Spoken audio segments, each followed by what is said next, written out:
Elon Musk. His main wealth comes from Tesla, the electric car company he leads. Tesla doesn't just make cars, it also earns money selling regulatory credits to other automakers and building energy products like solar and batteries. Musk is also CEO of SpaceX, a private rocket company that launches satellites and cargo for NASA and other clients. But Tesla stock is by far the biggest piece of his net worth. Since Tesla's stock price swings a lot, Musk's fortune can rise or fall by billions in a single day. Warren Buffett, and he's built his wealth differently than the others. He didn't create one product, he buys ownership stakes in other companies through Berkshire Hathaway. Berkshire holds huge stock positions in companies like Apple, Coca-Cola, and American Express. It also fully owns insurance companies, a major railroad, and energy businesses. His wealth comes from decades of patient, long-term investing rather than building something from scratch himself. Mark Zuckerberg, who created Facebook from his college dorm room in 2004.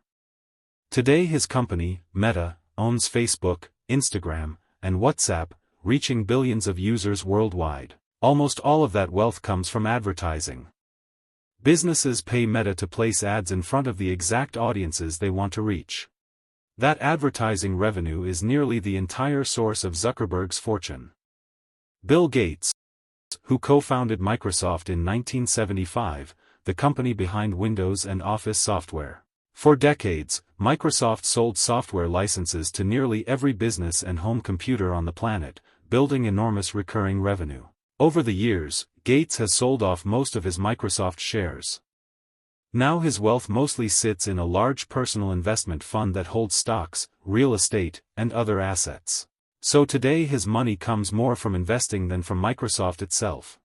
Jeff Bezos. He started Amazon as an online bookstore in 1994, working out of his garage. Amazon grew into the biggest online store in the world, selling almost everything. But here's the part most people miss: the real money maker isn't shopping. It's Amazon Web Services, AWS. This is cloud computing. Companies like Netflix, Spotify, and thousands of others pay Amazon to store their data and run their apps on Amazon servers.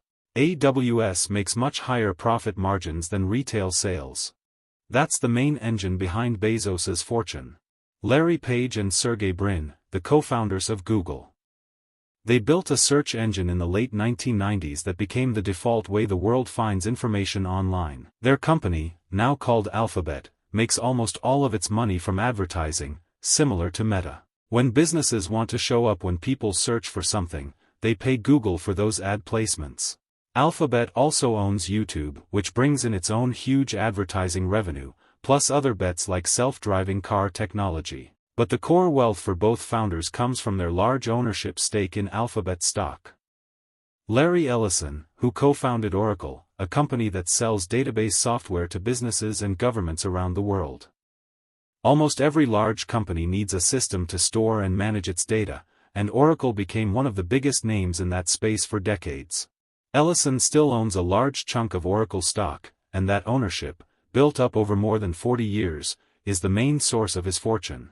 Mukesh Ambani, one of the richest people in Asia. His wealth comes from Reliance Industries, a company his father founded. Reliance started in textiles and then expanded into oil refining and petrochemicals, which became a major profit engine. More recently, Ambani expanded into telecom with Jio, offering cheap mobile data across India, and into retail stores. His fortune comes from owning a large share of this massive, diversified conglomerate.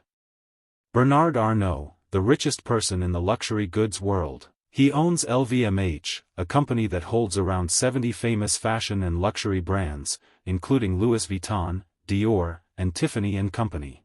His wealth comes from owning the parent company that profits every time someone buys a designer bag, a bottle of champagne, or a luxury watch under one of these brand names. High profit margins on luxury goods, sold to wealthy customers worldwide, built this fortune over decades. Steve Ballmer, the former CEO of Microsoft. Unlike Bill Gates, Ballmer didn't co-found the company, but he joined early as an employee and eventually took over as CEO for 14 years. He was paid partly in Microsoft stock over the years, and he held on to almost all of it instead of selling. When Microsoft's stock price grew massively after he left the CEO role, his large stock holding grew right along with it, making him one of the richest people in the world purely through long-term stock ownership.